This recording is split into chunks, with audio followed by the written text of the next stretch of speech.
Good morning and good afternoon, everyone. My name is Catalina Gil Pinzon. I'm a consultant for the Global Drug Policy Program of Open Society Foundations, and I want to welcome all of you to this UN75 panel called Women Who Grow Coca and Opium, COVID-19 and Gender-Sensitive Drug Policies in Rural Areas. United Nations is marking its 75th anniversary at a time of great challenge. COVID-19 is a reminder of the need for cooperation across borders, sectors, and generations. In January, at the start of the UN 75th anniversary, Secretary General Antonio Guterres launched the world's biggest conversation on building a better future for all.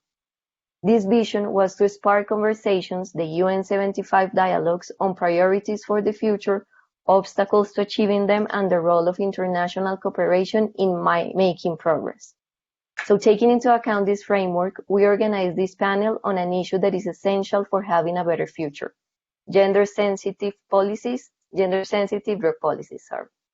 Drug policies and programs usually do little to address women's needs, and they also fail to include their knowledge and experiences. Actually, some of these policies and programs even tend to exacerbate gender-based stereotypes and inequalities in rural areas. So I give the floor to Mariana Lopez, the moderator of the panel, so that she starts these conversations.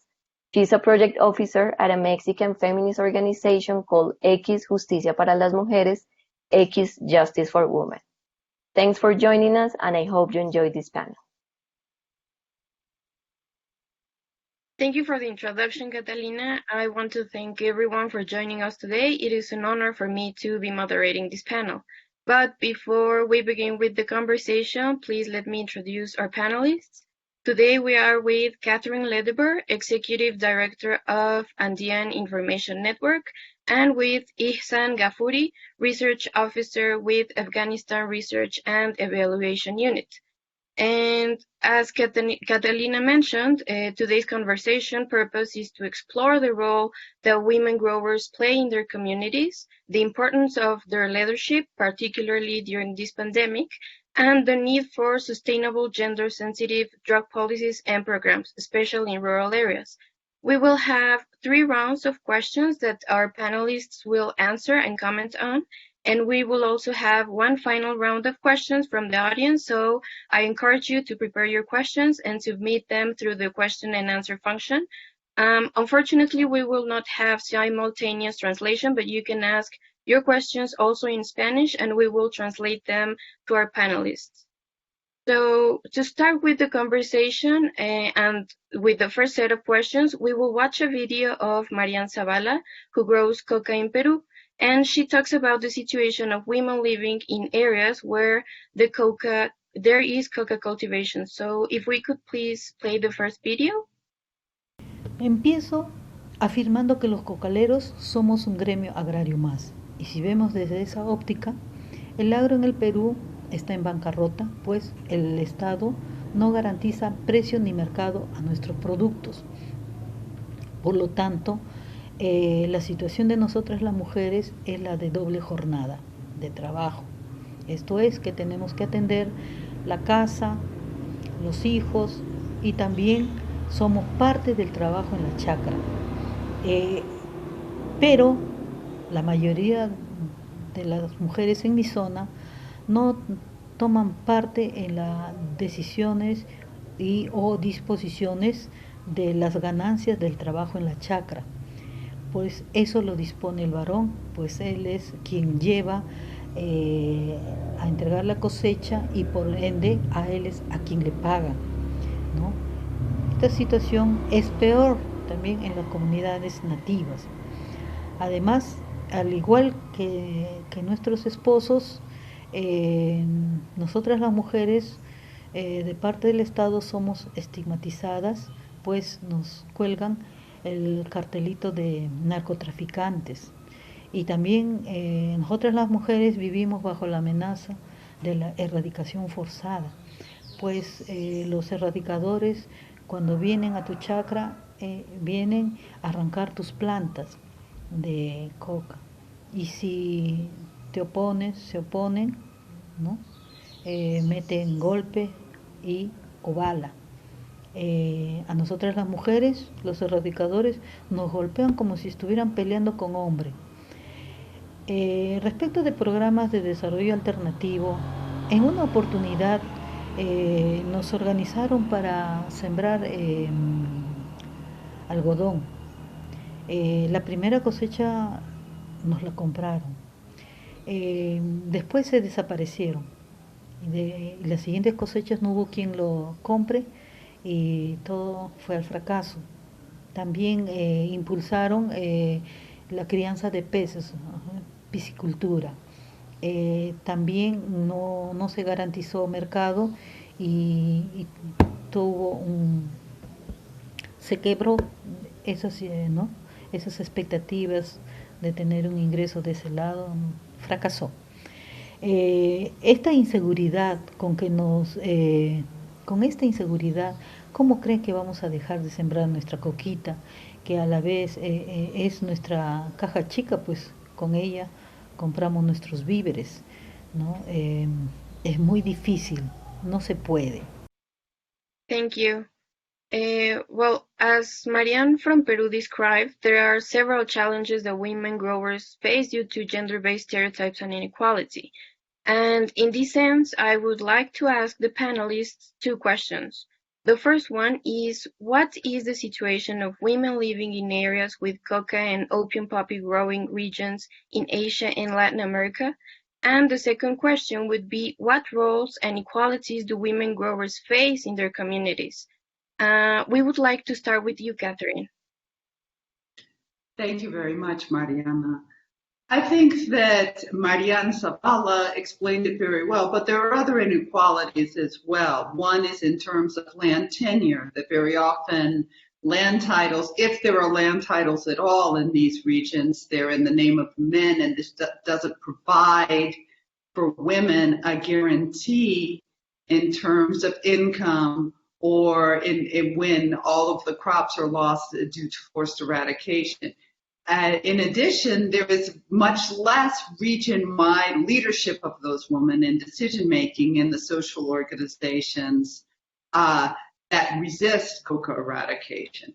I think that, for example, Bolivia was an example to the contrary, with progress and consultation of women in strong leadership. But what we saw in a period of a very violent coup for a year until November 8th, that those women's rights had deteriorated, that they were no longer included, that they were repressed, that they faced threats of sexual violence, that they faced gross human rights violations, at the same time that they have the responsibility to care for children, and they're in a limited situation where their criminalization and their role as caretakers create a very, very distinct situation for them, and they often fall outside the scope of public policy. And it's very important that there are initiatives to address this from a gender focus. Bolivia had done that, and that was entirely lost by the repressive government linked to the military. Thank you.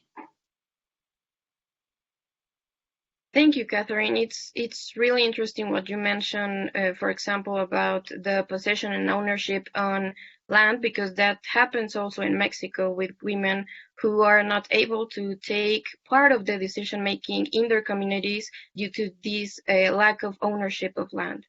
And well, now I would like to turn to Ihsan. Ihsan, based on your research, what's the situation of women living in these areas? What roles and inequalities do women growers face? Okay, thank you, Mariana, for giving me the opportunity. Before going direct to inequalities, let me give a background of the women in the agriculture sector. Then we will go to the opium poppy in the inequalities. I think the role of women in the agriculture sector is very intricate role, and they are like we can say they have a very confused role in the agriculture activities.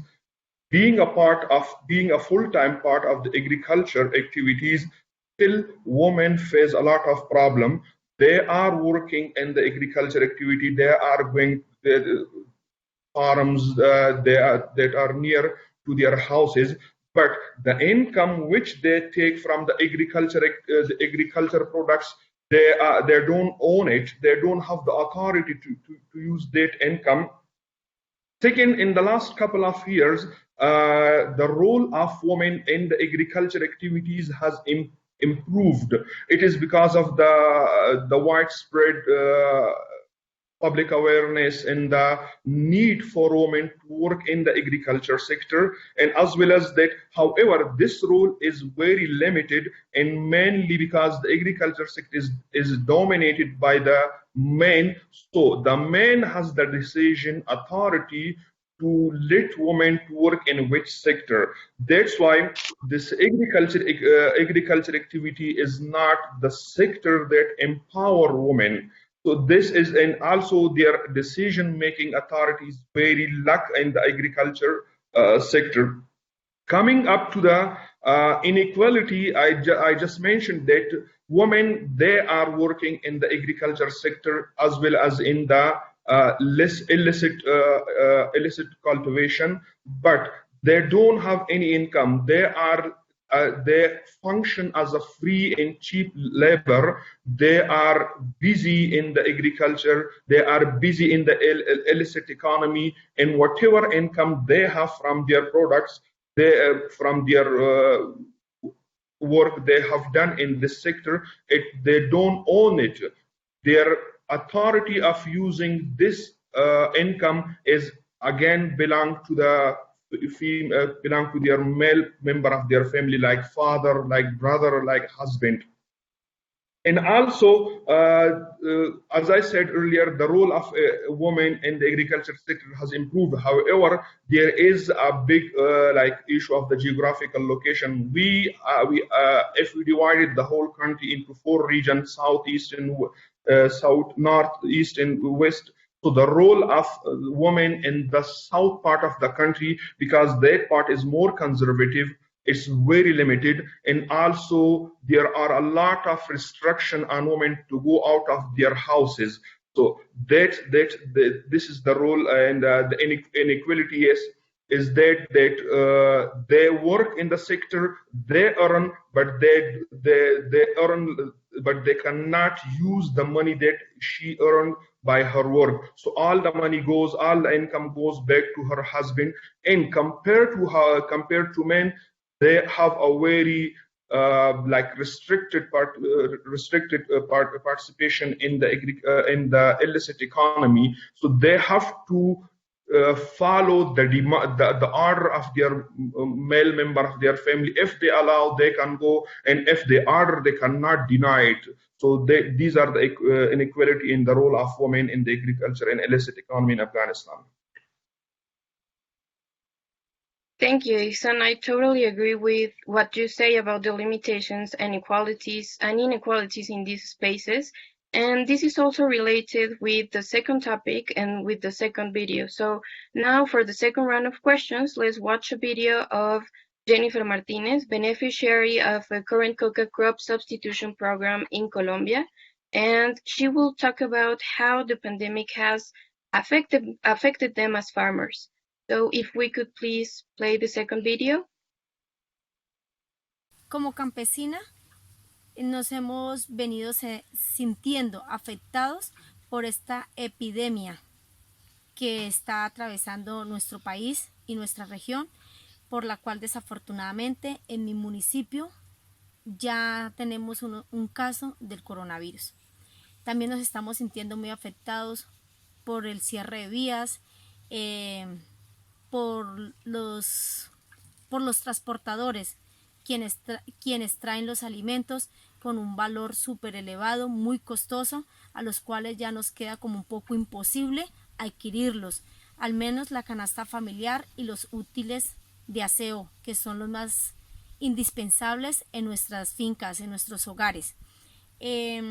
Desafortunadamente, lo de nosotros los campesinos no tiene valor, porque si entran con la canasta familiar con unos costos elevados, pero vienen a comprarnos las cosas que producimos como huertas, como el plátano, como la yuca, etcétera, a unos precios regalados, si quieren que sea un precio muy cómodo para ellos. Entonces no sabemos qué pueda suceder más adelante. pedimos la ayuda de que estén más pendientes de nosotras las mujeres campesinas y en general a todas las comunidades que nos encontramos en el campo, para que tengan en cuenta que si el campo no cultiva, ¿qué comen en las ciudades? Thank you. In this video, Jennifer mentions and talks about some of the consequences of the pandemic that are affecting peasant farmers in Colombia, such as the closure of roads and price increase among others. In Mexico, for example, these two effects mentioned by Jennifer have differently affected women because, on the one hand, the suspension of transportation services as well as the closure of roads meant that women growers could no longer get to the places where they used to sell, for example, season's fruit or other products to subsist. And this is particularly relevant because the selling of fruit of products in their communities is one of the few activities for women to earn income as an alternative or to complement the insufficient income they earn from the crops. On the other hand, the price increase meant for women in Guerrero that they wouldn't be able to buy essential products, sometimes not even food, nor for them and not for their families. And this is also particularly relevant because in several communities there are many women or single mothers as only supporters of their children and other family members. So in this context, I would like to ask Catherine and Ihsan two questions. Firstly, has the COVID-19 pandemic affected women growers differently in contrast to men? And on the other hand, I would like to ask, what do you think the international community should prioritize to recover better from the pandemic, taking into account women growers' needs? Maybe we can start this time with Ihsan.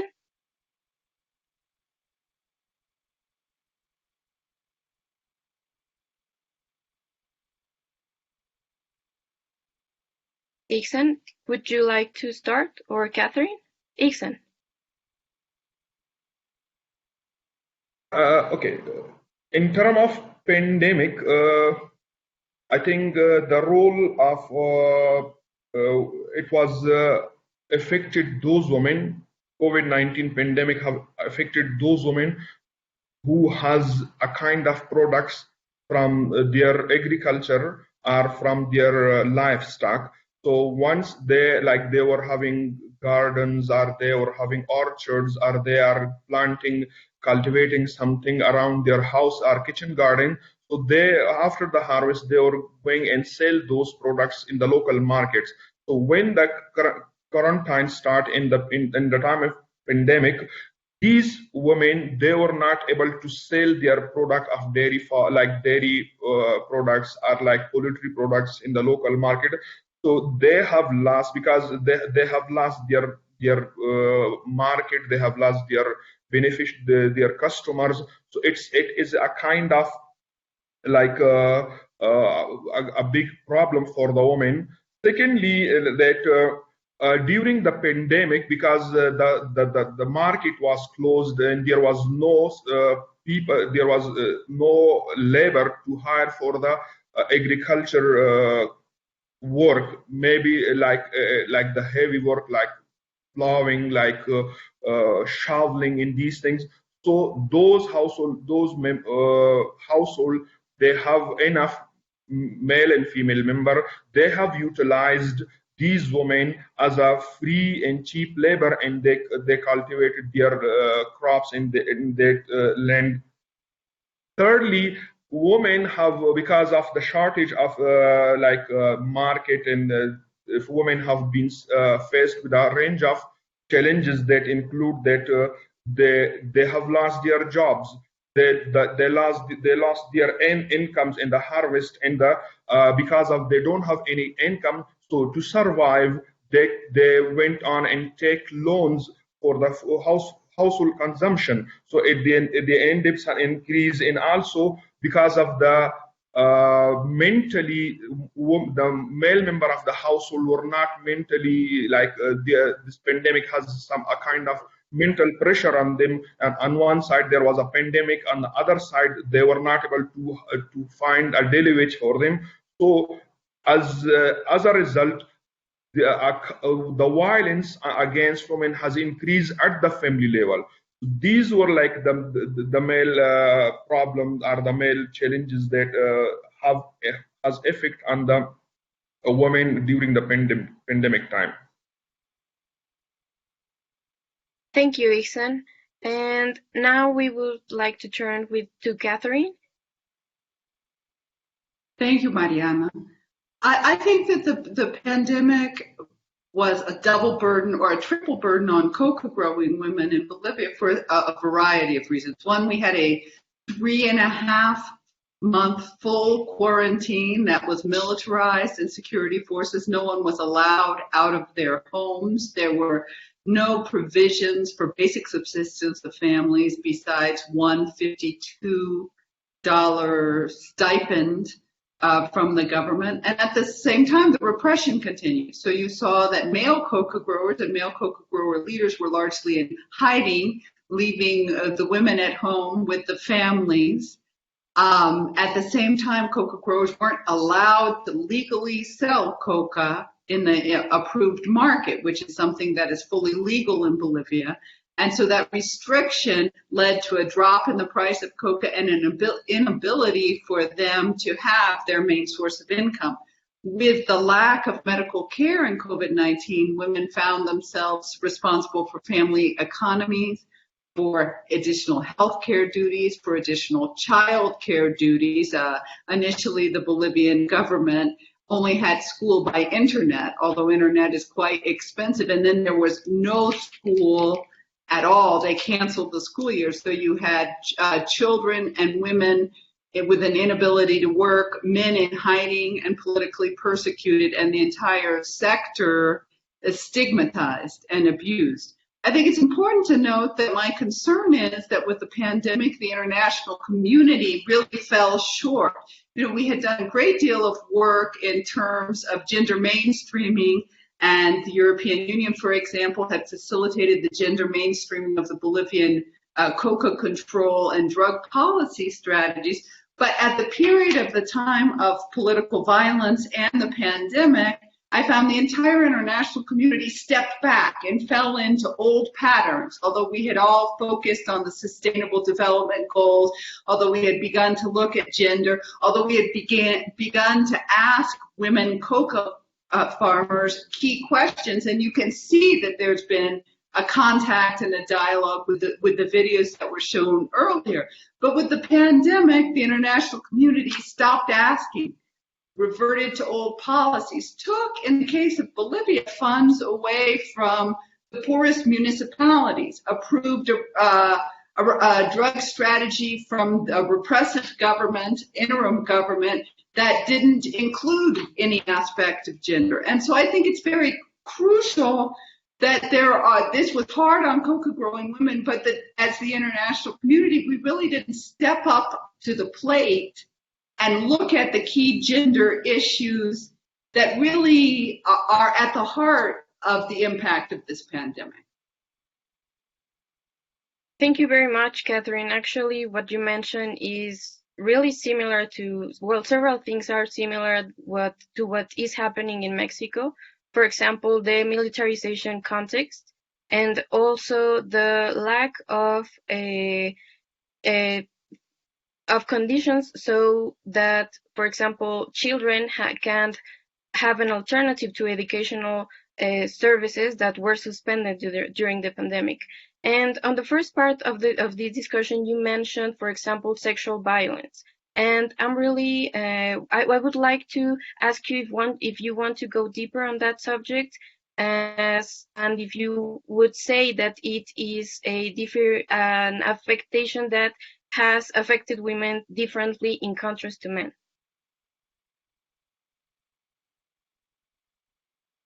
I think obviously, I think that on the part of the security forces, and then we've had also in Bolivia, you know, not just in coca growing areas, but an overall increase in feminicides and violence both a product of the pandemic, but also a product of the militarization. We had a massacre of 10 coca growers in November 2019, and a lot of threats and a lot of harassment and a militarization of the country and coca growing areas, especially around the pandemic, where there was a great deal of harassment. And we have documented cases of, consistent threats of rape, torture of women, all of these elements that feed into a very worrisome impact. I think it's important to note what Marian Zavala said in Peru and what we've noted in other coca growing areas, especially where there's no presence of the state. And certainly in Bolivia, this was a key element in terms of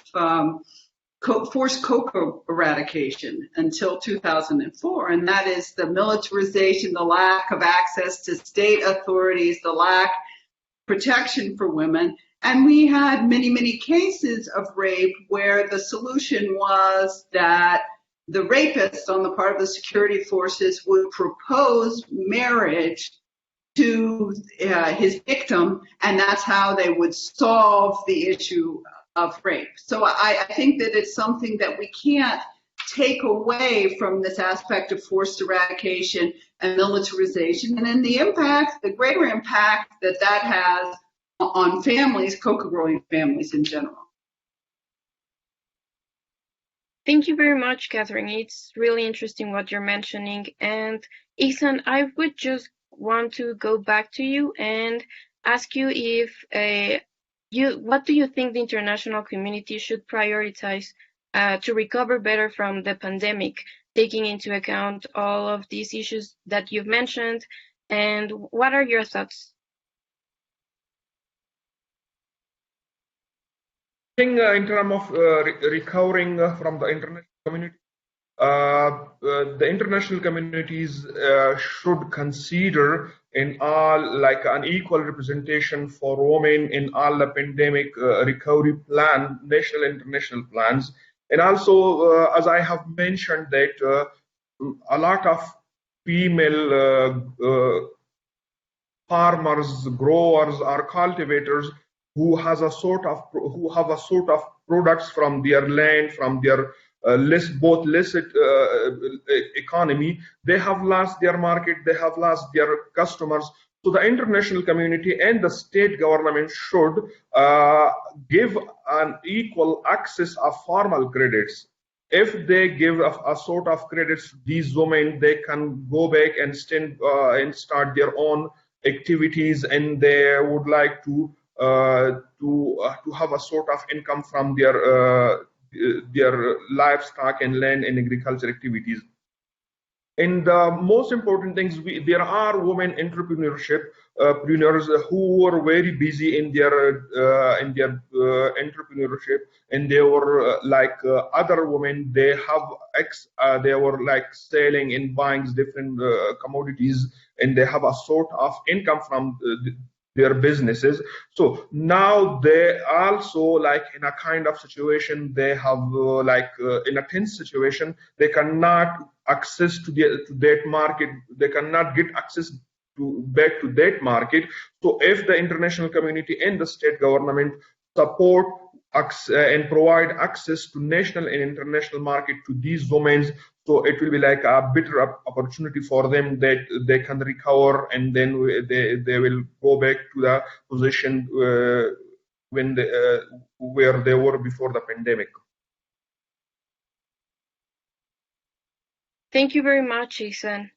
Now we will go to the third round of questions and comments, and we will watch a video of Nang, who is an opium grower in Myanmar, and she also talks about the additional challenges faced by women growers in the context of the COVID-19 pandemic.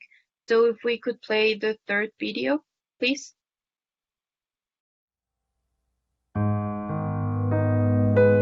Mute mire maneto koya wanye saye to egya so thabi the main chat nabi koya mitasu atoy bo sapo taupo pensempe de eri mitasu atoy စိတ်ပြိုးရေးလဲလုပ်တယ်နောက်ပြီးအင်တွင်းရေးကိစ္စကိုလုပ်တယ်အဲ့ဒီစိတ်ပြိုးတင်တာနဲ့ပတ်သက်လို့ချင်းတကယ်ကိုဝါသနာပါတယ်စိတ်ပြိုးချင်တယ်ဒါပေမဲ့စိတ်ပြိုးတိုင်းတော့မဖြစ်တဲ့ခါကျတော့စိတ်ဓာတ်ကျတယ်ပေါ့စိတ်ပြိုးရေးနဲ့ပတ်သက်လို့ချင်းဘုရားပါစိတ်ပြိုးရေးပဲဖြစ်ပါပင်ပဲဖြစ်အရန်ကိုခဲပါတယ်ဒါပေမဲ့လွယ်ကူတာပါတခုမှမရှိဘူးဒါပေမဲ့အခက်ခဲနေတော့လဲကျမတို့ဝမ်းရေးဆိုင်ရေးအတွက်တော့ကျမတို့ခက်ခဲလဲကျမတို့လုပ်ရမှာပဲအတီးတွေအပင်တွေမြင်လို့ချင်းကျမတို့အရန်မြင်လို့ချင်းဝန်တာပီတိဖြစ်တယ်ဒါပေမဲ့ဘလို့လမ်းပန်းဆက်တော့ရေးခက်ခဲတဲ့အခါကျတော့အလိုကြီးလဲဝန်တာတယ်လဲမဟုတ်ဘူးပေါ့နော်ဒါပေမဲ့ကိုရအပင်လေးတွေမြင်တဲ့အခါကျတော့ကိုကဝန်တာတယ်ဘင်းစေးမရှိတော့ကျမတို့ကဒီဘင်းဆိုင်ရမှာကျမတို့ကဘယ်လိုပြောမလို့သမင်းစားရမှာ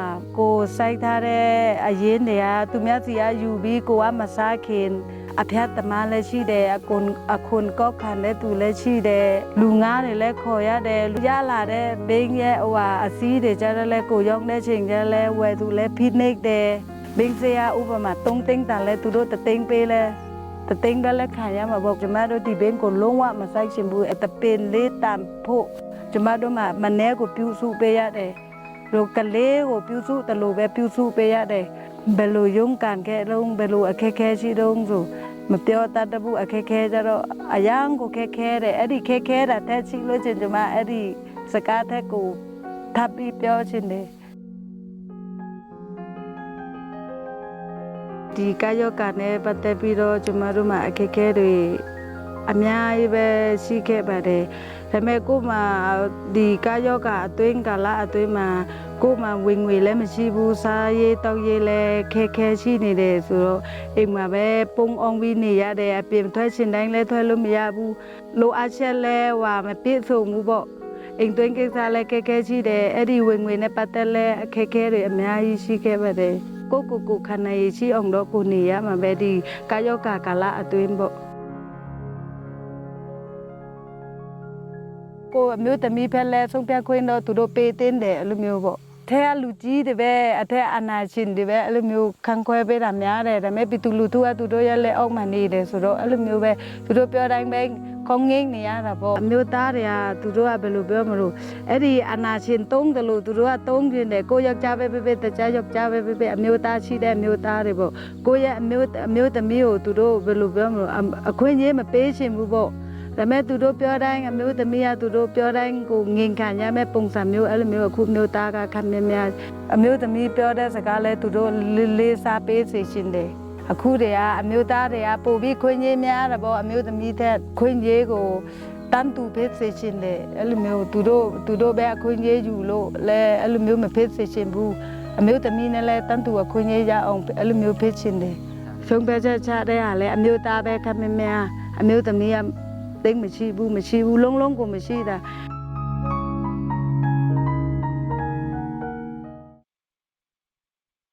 Thank you.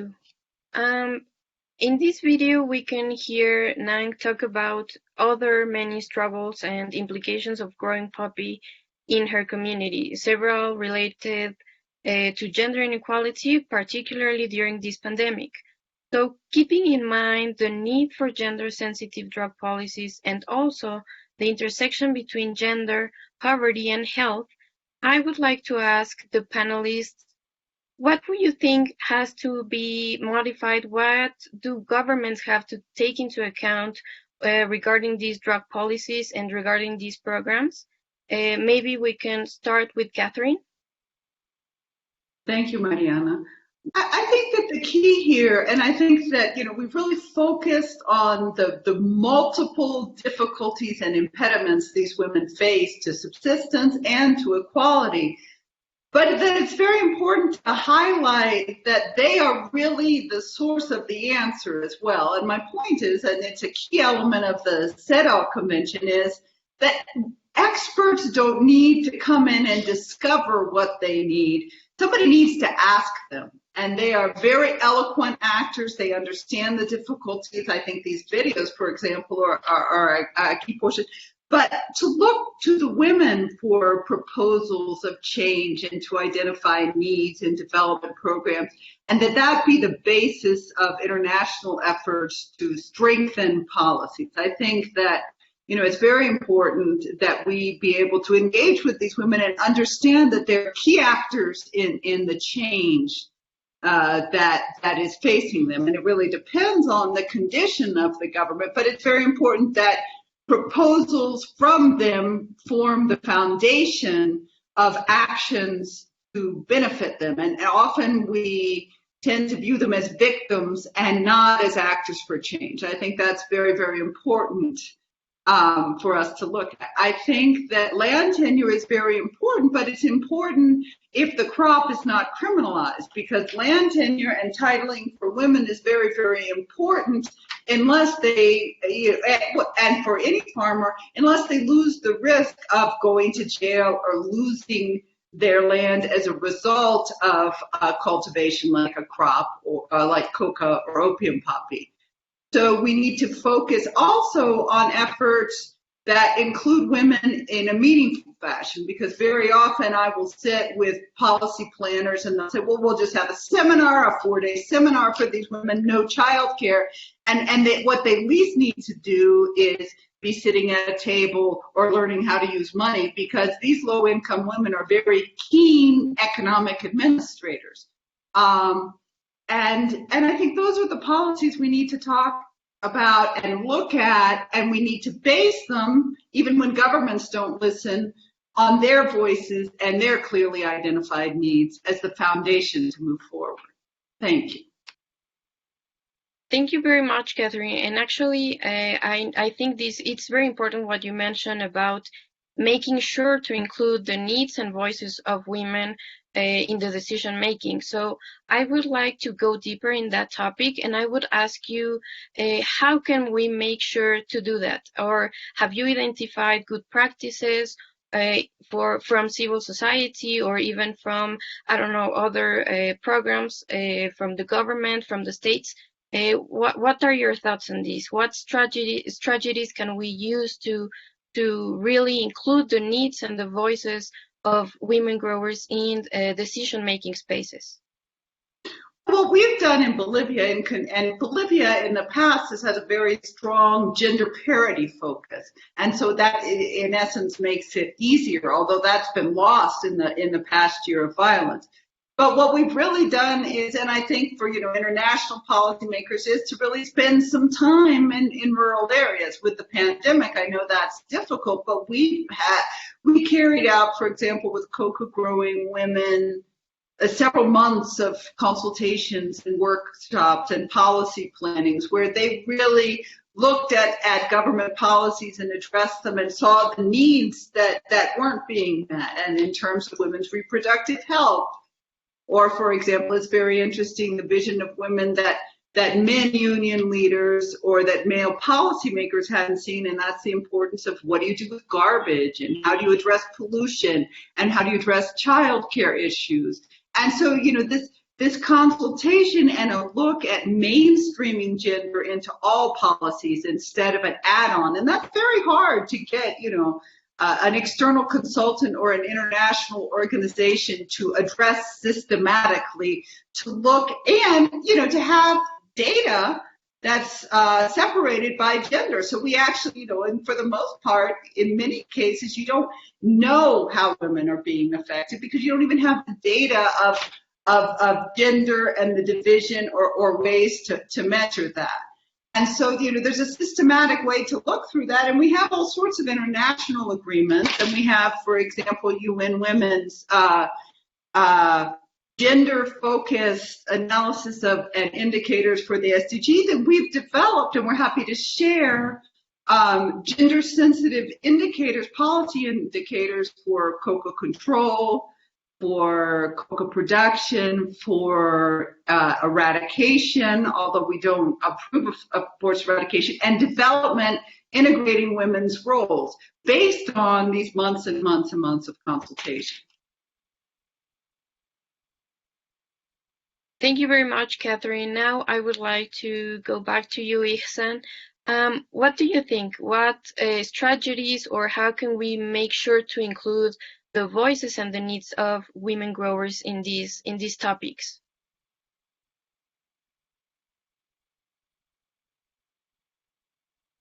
I I likely to say that the situation in Afghanistan is fortunately has been changed in the last couple of years.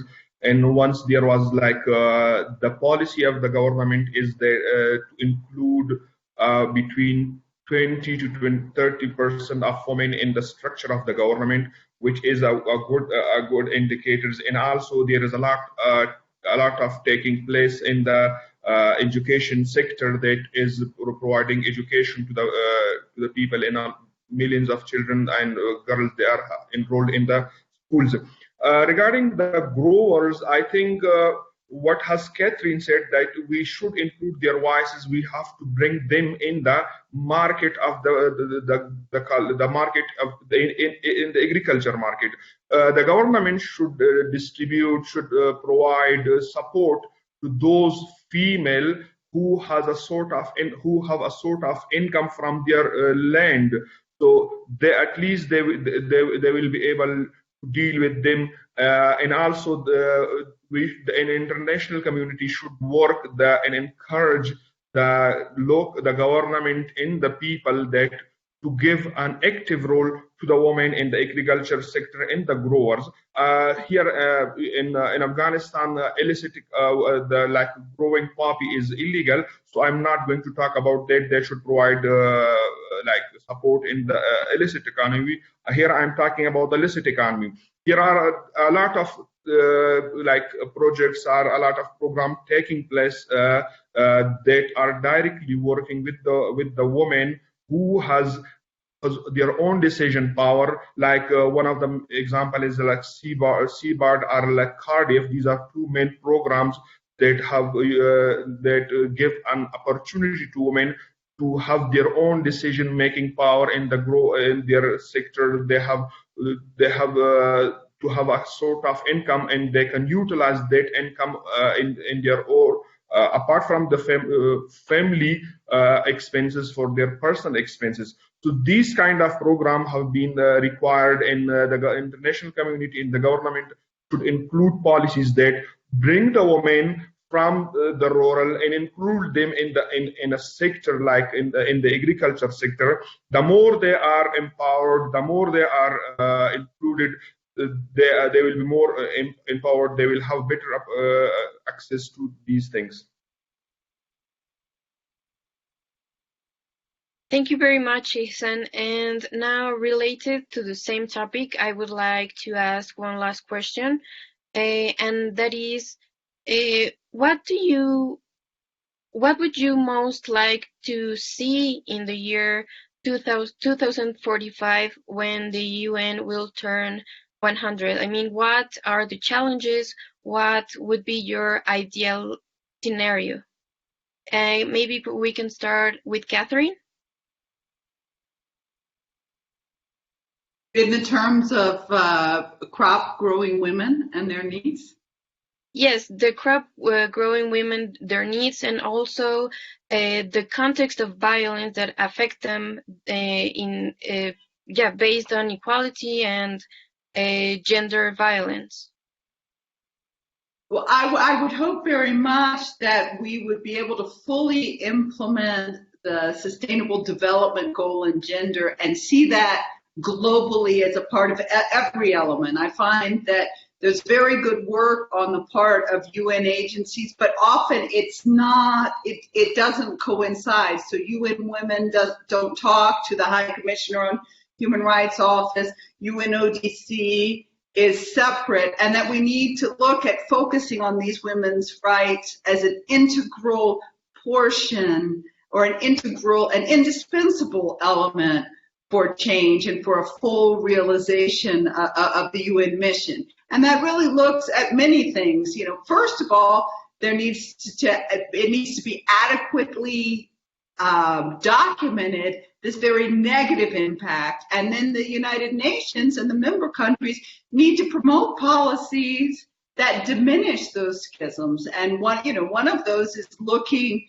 at doing away with forced eradication without any prior consultation or without any replacement for crops, really looking at an integrated development approach that leads to the well-being of the family and the well-being of women as the goal, and not crop eradication or arrests or control. I think we're very, very far from that portion now. And then when you look at development efforts, you don't look at that from a very narrow crop substitution vision that you still have, for example, in Colombia with fumigation, and which in Peru is still in place. And you really look at the well-being of families and women, primarily head of households within those families, as a way to address illicit crop production. Because really what you're seeing in a drug trade that is demand-driven and not supply-driven is you're seeing a symptom by dedicating themselves to these crops as the failure of a state to provide for these families' basic needs. And this negative impact on women, a lack of state and international recognition of their roles and their contribution to society as women, mothers, daughters, and full citizens. Thank you very much, Catherine. Iksan, I would like to hear your thoughts. What is your ideal scenario, taking into account all of these challenges? What would you advise to the UN to do to address these challenges? Yeah, I think the situation in Afghanistan is completely different with other countries. So we have two. There are two situations. One is ideal situation, and one is like a severe situation. The severe situation is that we are in a country that have been affected by war since 40 years, and still we are in a war situation. So if the situation remain in the same the same. So in this case, it will be very difficult for the government of Afghanistan and as well as for the international community to deal with these challenges. So the second scenario is that if there is a peace deal between the governmental and anti-governmental element, so this is the ideal situation. In this case, there are a lot of opportunities for women to be included, and the international community can work more in this sector and include women. So that is so these both scenarios are completely dependent on the peace that is on the way are going to be undertaken. So it is in the international community also to they have the resources, they have the means, and they can work very well compared to the government of Afghanistan in this sector. They can come and raise the voices of the women, and also we are in the situation that is affected by war, but still there are things taking place in terms of women empowerment, in terms of including women in the agriculture industry, and in terms of resolving women problems and putting women in the key position and giving them decision-making authority. But again, if we go to the ideal situation, these activities could be improved 100%, and there will be a lot of working in the sector. The third point is that I want to raise here that we have some very rude traditional norms. For this, we need time, and for this, we to come across or to get rid of these traditional norms. We need a time, and we need a support that can support us, the government and the people of Afghanistan, to go and get rid of those traditional norms, and hopefully in year for 2045. When we will be in the ideal situation, I think on that time women will be as they are 50% of our population, about 50% of our population, their decision making authority, their part in the other activity will be more than 80%.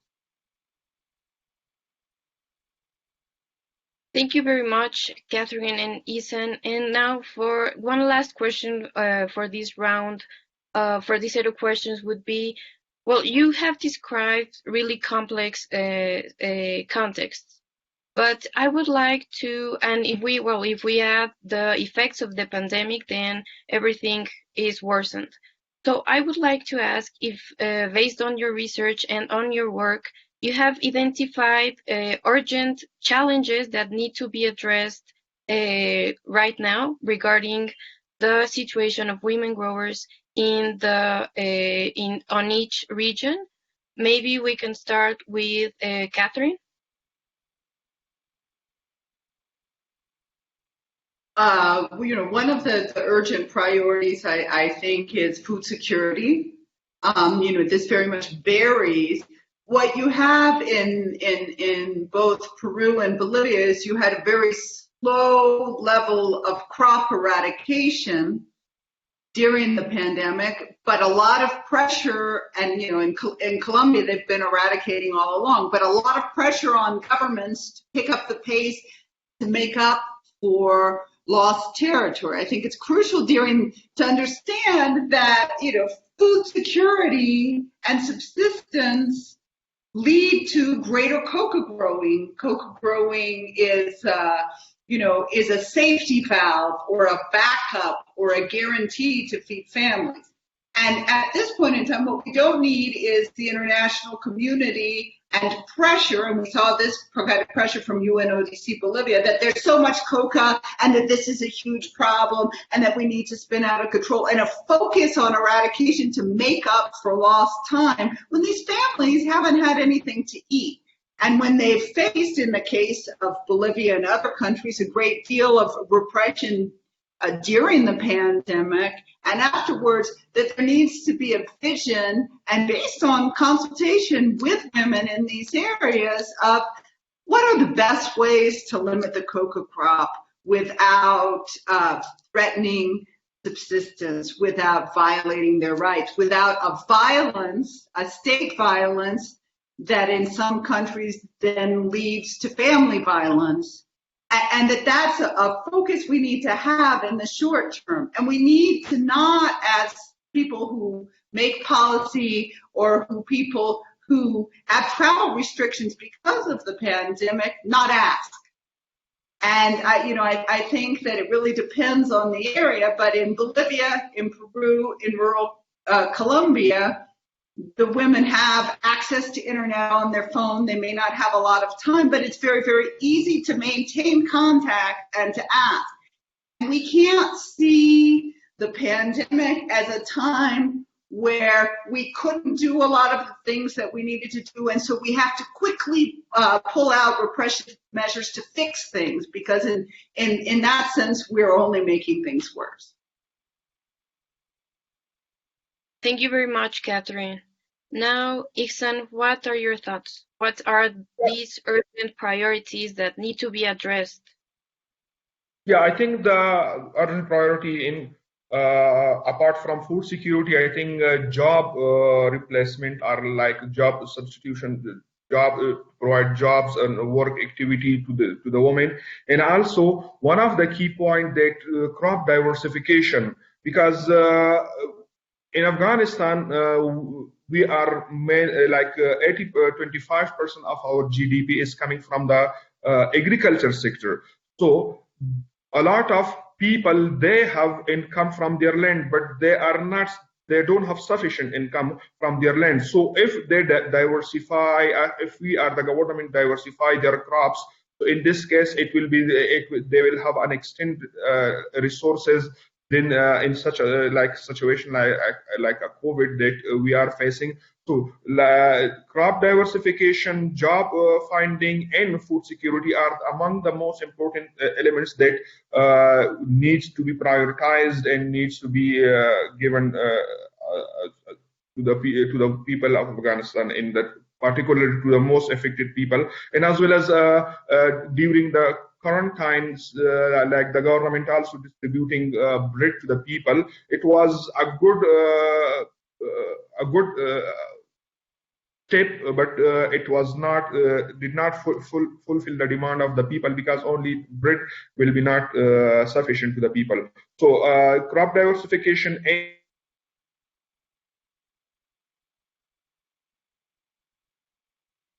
situation. Thank you, Iksan. Now, well, we have finished our three first sets of questions, but we have some time left for questions and answers from the audience. So I have the first question here, and it would be, are there any jurisdictions or communities engaged in illicit crop cultivation which we can look to as positive models that involve women in decision-making roles? What can we learn from such models, and how can advocates elevate these models as examples of a future we want to see? Maybe we can start with you, Catherine. Thank you, Mariana, and I think it's an excellent question. I mean, we've worked, the coca growing organizations in Bolivia between 2008 and 2019, before the forced change of government over an electoral conflict, have worked very hard on a model that's been internationally recognized with gender parity, which is a community coca control model. And that moves away from these indicators, these body count statistics, where you're looking at eradication and you're really focusing, and it was something that had the support of the European Union, and the European Union needs to remember that, but using the role of women and land titling for women, titling of a small parcel of approved coca, 1,600 square meters in one region and 2,500 meters in another, where more than half of the titles are in women's names, 65%. And this small plot is an added value that gave women, for the first time, with their coca grower license, and access to low interest credit in their name, and access to a possession, the kato of coca has an economic value, and at that same time, very high levels through the program of titling for women, and women in their name primarily, much higher levels than the rest of Bolivia, and much higher levels than most of the developing world. And this really rested on the power of female union leaders, community coca control secretaries that really worked with the community to self-enforce. And this wasn't a perfect system, but it also engaged development issues. And based on, it was probably the first initiative that was really using indicators 20 years ago or 15 years ago on the Sustainable Development Goals, where we really saw a great deal of progress in women's economic stability, their inclusion in the union system, political inclusion, and that's something that in the past year of violence has been grossly deteriorated. But we have something that's really kind of pragmatic, and that includes the role of women, and that doesn't mean that the role of women in a policy like that shouldn't become stronger and more fundamental, but something that I think is pragmatic and low cost and not repressive, and is adaptable to many other places in the world. Peru's looked at it, Colombia's looked at it, Paraguay's looking at it now. I think that it's something to take into account. Thank you. Thank you very much, Catherine. Now, Iksan, would you like to add something to this question, or would you like for us to pass to the other one? I think illicit economy, I think like opium, poppy opium, or other coca is a prohibited crop in Afghanistan.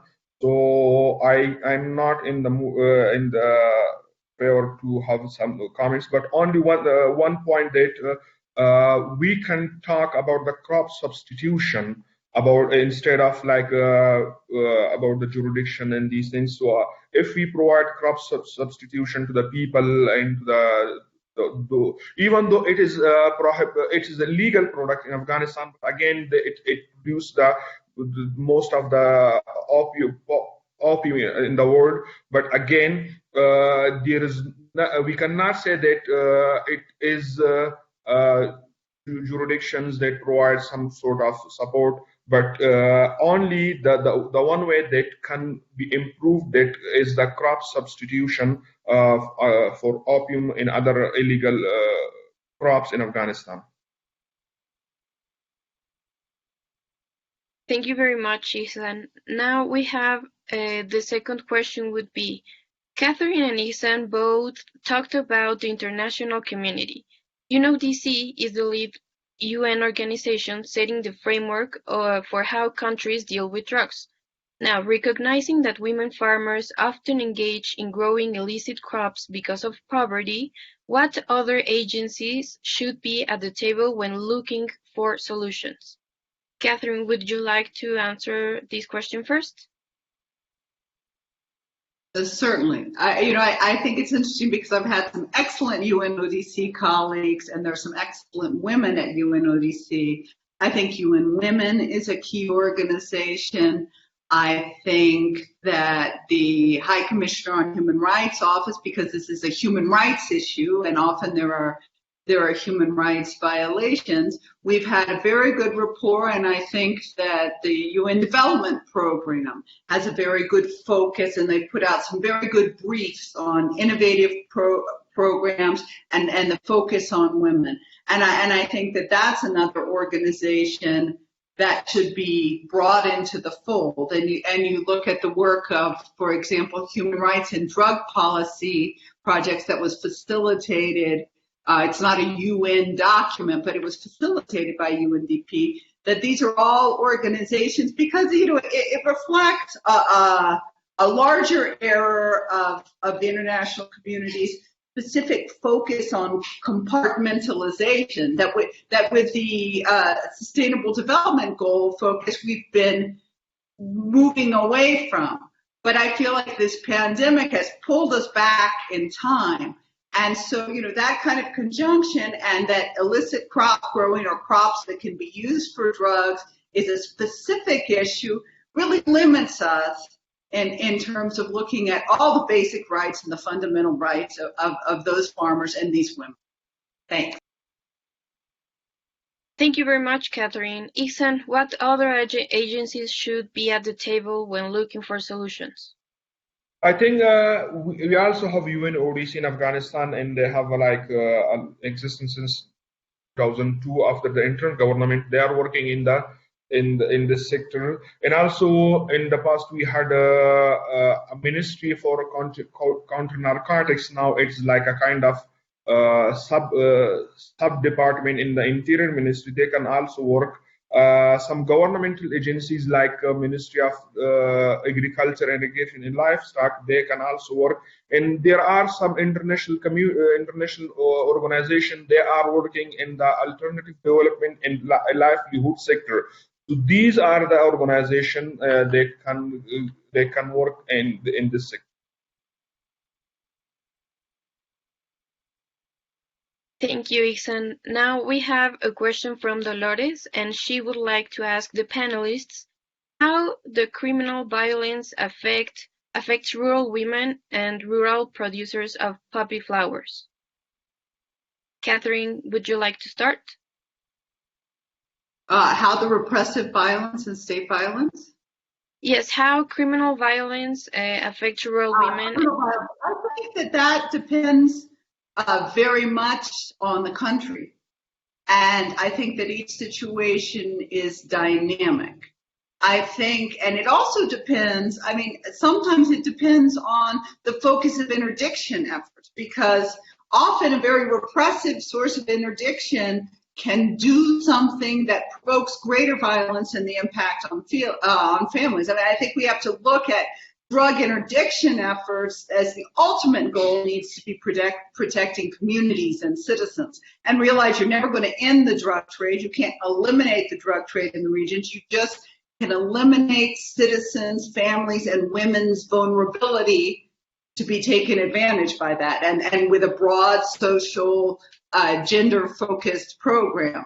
And so, in Bolivia, in the past, in Bolivia, traditionally, there has always been much more forced eradication violence and repression directly of farmers because they are farmers. And in Bolivia and Peru, what you see is a separation and perhaps a success in terms of separating the coca farmer from an illegal product where the illegal product is definitive. But you don't see in the minds of states or security forces or sometimes the international community that crucial separation between subsistence farmers and women head of households and criminals. So as we continue to criminalize farmers, then we bring greater repression upon them as opposed to focusing on the needs of women, on the needs of the families, and limiting the drug trade by focusing on the higher echelons, money laundering, and illicit gains, instead of this constant battering of communities, and this disproportionately affects women everywhere as a way to generate statistics and myths of success when all we're doing is perpetuating a repressive model, poverty, sexual discrimination, and abuse. So it really is on the part of the international community to really shift the vision and look beyond and allow the well-being of those women and those families to be our fundamental goal, and really attack the violence and the money-making portion of the drug trade until we can look at ways where we don't have a criminalization of farmers and we're looking at substances very differently. Thank you very much, Catherine. Ihsan, would you like to add something? How the criminal violence affects real women? I think here in this part, regarding question, there are some points that there are families at the rural of Afghanistan. They are cultivating opium in their lands. Before taking the harvest, they are taking loans from the traders. So in the time of this forced eradication, when the government or international groups have eradicated the land, so those households who took loan from the drug traders, they were under tremendous amount of pressure to pay back their money because they were not able to produce. So as I mentioned earlier, that in that time the male member of the family were under a kind of pressure. So this also opened the door for the violence, and also it is related to the criminal violence. Second is like we have a lot of female-headed household who are also involved in the opium poppy cultivation. Again, it's the same violence from the drug traders, that when the household is not able to produce, so there are a direct violence on the female-headed household, female in the household, that they should give either back their money or produce opium to the traders. So it's also opening a window of violence to in both cases. I think that this are two examples. And second is when a household who cultivate opium in their lands and they are not able to hire male worker for lensing and collecting of opium, so they are forcingly taking their women's to collect and lens the opium poppies and collect the harvest, which has a side effects on the life of these females. Thank you, Ihsan. And there is also another question that's directed to you, and it is on Afghanistan. Will the ongoing peace talk with the Taliban pose serious impacts on women growers, given that the Taliban's standing undermine women's rights?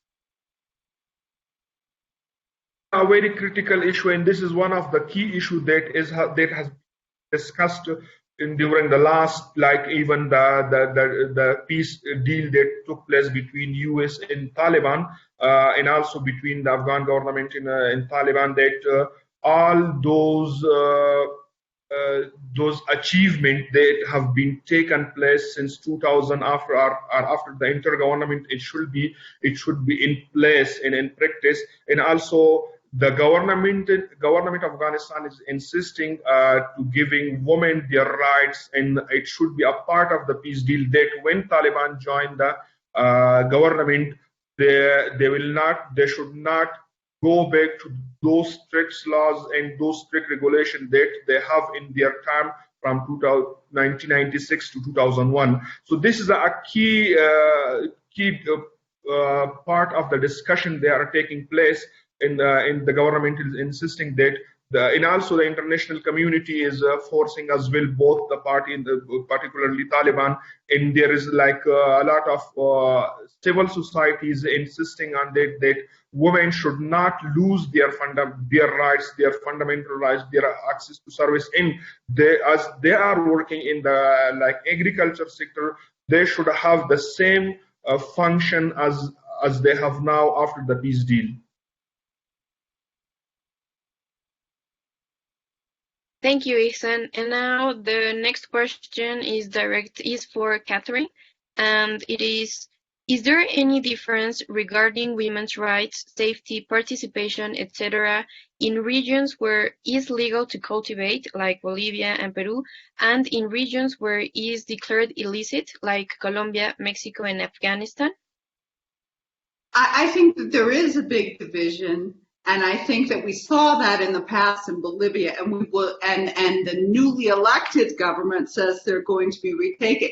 In Peru, it's more complicated because coca is stated as legal, but the Peruvian government has remained with a very, very small, outdated list of farmers that are legal. And so, although the growing of the crop itself is not illegal, and although, they also have a reservation that permits it in the single convention, there are not sufficient venues, and the Peruvian government had promised in the past to work on this, and now we have an interim government in Peru, where those areas face forced eradication still. So you may have a legal right to grow coca, but you don't have a legal right to sell it, and the Peruvians still face in regions repression. I mean, the last human rights violations that occurred in Peru around coca growing that I know of, and I've been out of the mix because of the situation here, were coca growers shot on November 1st of 2019 and November 2nd. Because even though you have the right, if the government still treats you as a criminal, and if there's forced eradication, then those rights in that case mean very little, and you face all the negative impacts of a country where, coca growing is criminalized. Thank you very much, Catherine. And now one last question. Well, in Mexico, we've been also interviewing women that live in these communities and that have similar issues, and an effect that we found was the need for girls and boys to go out and find employment to contribute to the very insufficient income of households. And of course, the suspension of school activities also contributed to this effect during the pandemic. We know that this exposes girls and boys of the communities to more violence, particularly in communities with high levels of violence and also presence of illegal armed groups. I would like to ask both of the panelists if you identified similar circumstances or effects like these on children and women and girls. Maybe Ihsan, can we start with you this time? Women, they are involved in the up to some extent in the illicit economy or illicit crops, and they are going to the field where opium poppy is cultivated. Even though we don't have like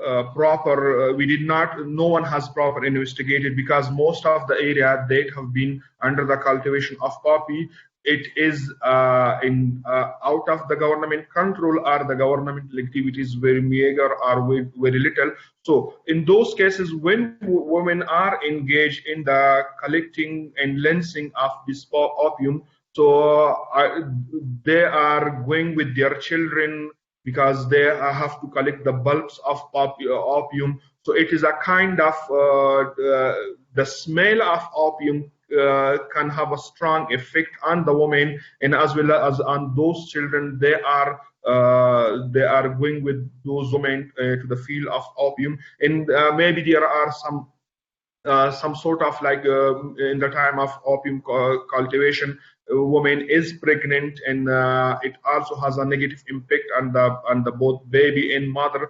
So these kind of there are this impacts on the woman and their life when they are engaged in the illicit economy. Thank you very much, Ethan. Catherine, would you like to add something? Yes, I think those dynamics play out also in Andean countries, and certainly in the period where forced eradication existed here, what you found was that many very young girls began to engage in the sex trade as a source of economic sustenance for their families. Their crops were forcibly eradicated, they were threatened, and so they end up working for the security forces that have pulled out their source of livelihoods. Certainly what we saw in Bolivia during this very violent interim government was that the suppression of the legal coca market generated a great deal of poverty. I mean, I think it's interesting that the legal coca market has a very high price in Bolivia, but with this restriction and the repression and the limitation in one region of licenses and the stigmatization of the Chupari coca growers, the price fell, and those families were faced with seeking out other economic opportunities. But at the same time, the pandemic came, and no one could leave their home. So, I mean, there are definitely risks for young people. There are definitely sources. I mean, I think it's important to understand that these crop growing regions are usually sources of migrations of for families that couldn't meet their needs in other areas. But that's why you need to have an integrated development of subsistence approach, so that there may be young people leaving these communities, but there are schools there, there's a higher level education, there is access to work, families can send their kids to universities so that they can be included and with opportunities for women, so that they don't become a floating population that is extremely vulnerable. Thank you very much, Catherine and Ethan. And now we only have a few minutes left, so I would like to ask you if you have any last remarks or any final thoughts about this whole topic and about the conversation. Ixan, maybe we can start with you this time. Mark, I think it's mainly referred to the government and international communities, particularly with the COVID-19, which affected a lot the poor people, and as well as the GDP of Afghanistan. In 2020 it was in -5. So if they support the government in the international in the organization who are mainly involved in the agriculture activities, and also provide a support, a kind of support, they can work with those women who lost their income sources or who lost their jobs, to give them a hand and stand them back on their feet. That will be great. And also the whole issue that's surrounding on this peace process that is taking place in the last couple of months. So it is strongly demand that the international community should support the government, and also should give that the peace deal should not compromise the woman right. There is a lot of fear among the women. They are saying that if that's why they have raised their voices through civil societies and through other platforms that they want to pressurize the international community and in the government, that the government and international community should not make a deal in which women rights are compromised and they lost their fundamental and basic rights. So that's all from myself, and thank you. Thank you very much, Ethan. Catherine, what would be your final remarks? I think that my final remarks is this. The essence is coca growing women are not the problem. They hold the solution. We just need to listen to them and engage them. They know what they need. They know what their families need. They know what their communities need. And their responses are rational and well thought. And it really depends on the international community to urge governments and for governments to listen. And I think there's also an issue in terms of the international community hiring more women that go out in the field, more women that engage and listen, and that we can really understand that this focus on gender and listening to women really is the answer. It's not an impediment or an additional task that we all need to carry out. Thank you. Thank you very much, Catherine. And well, that would be the last part. And well, the testimonies of women who provided us with information for this panel, and also the research of the panelists make it clear that not all contexts of violence against women are the same. Some scenarios, such as those communities that work with illicit crops, are affected by several combined types of violence, which, despite not being new, sometimes are still kept out of drug policies and programs, which are supposed to be gender sensitive. So thank you very much, Catherine. Thank you very much, Isen, for your participations and for your work. And I also would like to thank, well, Jennifer, Marianne, and Nang, the women of the videos, and also, of course, all of the organizers of this event. And well, have a great day, and till the next time. Thank you. Thank you, my friend. Thank you.